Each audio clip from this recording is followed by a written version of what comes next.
¿Por qué los millennials son socialistas? Porque estoy convencida que no tienen idea de lo que es comunismo ni tampoco socialismo. Cuando un millennial nos dice que quiere socialismo, nunca nos dice realmente qué es lo que quiere, cómo ambiciona que ese gobierno va a funcionar. No tiene idea de cómo van a funcionar las medidas políticas y económicas. Por eso se me ocurrió hacer socialismo para millennials. Bienvenidos. Vamos a arrancar desde la era industrial, cuando en el siglo XIX empiezan un montón de pensadores a pensar cosas que se denominaron como la filosofía socialista. Entre ellos estaba Giuseppe Mazzini. No digas tú, di nosotros. Esta visión de que renunciar al yo era lo mejor que le podía pasar a la sociedad. También Pierre-Joseph Proudhon, que dijo, la propiedad es robo. Estos dos contemporáneos inspiraron a Carlos Marx y a Federico Engels. Carlos Marx y Federico Engels se conocieron en 1843, 5 años antes de que escribieran el Manifiesto Comunista. Carlos Marx, hijo de padres judíos que dejaron la religión judía y se convirtieron al protestantismo, fue expulsado de Alemania, de Francia, de Bélgica, hasta que finalmente se va a Inglaterra, y en Manchester, junto con Federico Engels, un burgués, un hijo de industriales, ellos dos pues hacen el Manifiesto Comunista y describen el capital.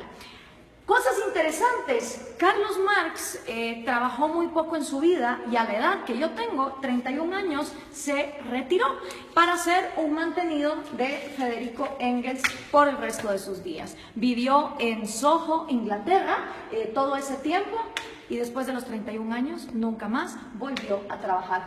Estos dos personajes creyeron que habían descubierto el agua azucarada y que la época que estaban viviendo era una época única en la humanidad. Dicho en las palabras del mismo Carlos Marx, de este libro, The Politics Book, comunismo es el enredo de la historia resuelto.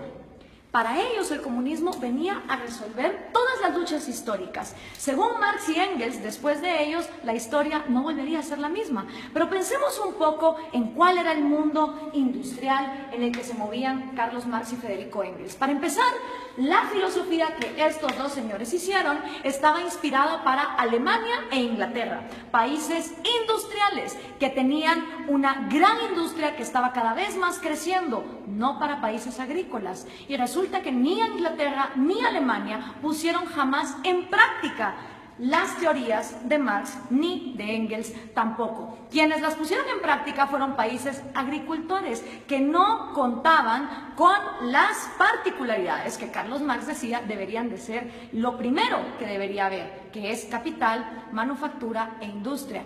En los países que más adelante vamos a ver, nos vamos a dar cuenta que no se puso en práctica. Además de esto, pensemos un poco en el mundo de estos dos señores. El mundo en el que se mueve Carlos Marx y el mundo en el que se mueve Federico Engels, 1848, es un mundo donde la esclavitud todavía era legal en Estados Unidos y en Europa, donde las mujeres no podíamos votar, prácticamente no teníamos ningún derecho porque éramos consideradas demasiado idiotas como para trabajar y votar. Era un mundo donde no había aviones, no había teléfonos, no había electricidad, no había inodoros, no había tampoco radios, no había televisión, no había satélites en el espacio, no había la mayor cantidad de profesiones que hoy por hoy existen en el mundo. Era otro mundo. Era una época donde estos dos hombres tuvieron la arrogancia de decir, de aquí para adelante la historia ya nunca va a cambiar. Ellos no tomaron en cuenta los avances tecnológicos, pensaron que la industria y esa época de los miserables iba a quedarse ahí para siempre. ¿Y en qué se basa esta crítica que estamos haciendo de el comunismo? Pues se basa en la crítica al proyecto de Gotha, escrito por Carlos Marx, El Capital, también escrito por Carlos Marx en 3 tomos, que por cierto el segundo tomo se imprimió luego de que Marx haya muerto, él ni siquiera lo vio publicado, y por supuesto el Manifiesto Comunista. Vamos a ver entonces, el Manifiesto Comunista se basa en 2 fases. Esta es la primera fase que tiene 10 puntos. Ustedes vayan viendo si estos 10 puntos son lo que los millennials defienden cuando dicen que son socialistas. Vamos a ver, millennials, vamos a ponerlos a prueba. El primer punto de la fase 1 del Manifiesto Comunista es la abolición de la propiedad privada. Expropiaciones, que son todavía cosa de todos los días en América Latina, no son ajenas a ninguno de ustedes. El segundo puesto es impuestos fuertemente progresivos. Esta idea de que los más productivos de la sociedad sostengan más al Estado, porque del Estado vivimos todos. Entonces, mientras más paguen los más ricos, se supone que el Estado va a ser más justo y más fuerte, y para nada tiene que ver que eso desincentive a la gente a ser mejor. El tercero es abolición del derecho a herencias. Interesante, porque Rafael Correa quiso hacer también una ley de herencias bastante draconiana, donde se quería quedar con un montón de las herencias. El cuarto es confiscar la propiedad a emigrantes. Interesante que lo primero que hacen los regímenes socialistas y comunistas es no dejar que venga inversión extranjera, porque supuestamente en el himno socialista todos los obreros se van a agarrar de las manos, pero para lo que se trata de comercio todos somos enemigos. El quinto es centralización del crédito, que solo podías endeudarte con el Estado. La sexta es centralización de los medios de comunicación y transporte. ¿Les suena familiar? Prácticamente en toda América Latina, los regímenes del socialismo del siglo XXI han acaparado los medios. Expansión de empresas estatales. El Estado lo puede hacer todo mejor, porque el Estado es más inteligente que todos los individuos en sociedad. Distribución igualitaria del trabajo, que trabajen igual los más capaces que los menos capaces, los más talentosos que los menos talentosos. Combinar agricultura con industrias manufactureras. Y por último, educación gratis, y esto va a escandalizar un montón a los progres. Carlos Marx estaba a favor del trabajo infantil. Sí, señoras y señores, para Carlos Marx la educación debía ser gratis. Mentira, nada es gratis, todo lo paga alguien, pero como el Estado lo iba a expropiar todo, la educación entonces sería gratuita para que fuera combinada con producción industrial, es decir, que los niños desde que están estudiando trabajaran. Así que memorícense bien esta fase 1, porque esta fase 1 es la que han implementado todos los países que han tratado de llevar a cabo la agenda marxista. ¿Les suenan familiares estos 10 pasos? Siguen vivos, a pesar de que el mundo de Carlos Marx era un mundo en 1848, estos 10 pasos se siguen dando en América Latina. Esta fase 1 para Carlos Marx es la fase socialista. Cuando se completen estos 10 pasos es cuando entonces uno está viviendo en socialismo, pero aún no se ha llegado al comunismo. Por eso le pregunto a los millennials, cuando ustedes se dicen socialistas, ¿se refieren a estos 10 pasos, millennials? ¿O a cuántos? ¿A 6? ¿A 4? ¿A 2? ¿A cuántos de estos pasos es a los que ustedes se refieren cuando se llaman socialistas? Porque esto es la primera fase basada en el socialismo. Vamos a ver entonces, cuando ya se completa esta primera fase, ¿qué pasa en la segunda fase? Entonces viene ya la fase 2, donde viene la nueva sociedad y el nuevo hombre. Según Carlos Marx, cuando estos 10 pasos se completan, automáticamente va a surgir un nuevo hombre, un hombre iluminado, un hombre que ya no va a pensar en sí mismo, que todo se lo va a deber a su sociedad. En este nuevo mundo, que es la fase 2, la que Marx llama comunismo, ¿sí? Esta ya es la fase del comunismo. Con el nuevo hombre ya no existen dos cosas. No existe el Estado, es decir, se abolió el gobierno, ni tampoco existe el dinero, ni tampoco existe la propiedad privada. Estas 3 cosas son las que dejan de existir en la fase 2, que es la fase del comunismo, con un nuevo hombre, un hombre iluminado, un hombre que ya no piensa en sí mismo. Marx nunca dijo cómo en el cerebrito de este hombre iban a dejar de existir sueños propios, necesidades propias, anhelos, talentos. Él nunca lo explicó.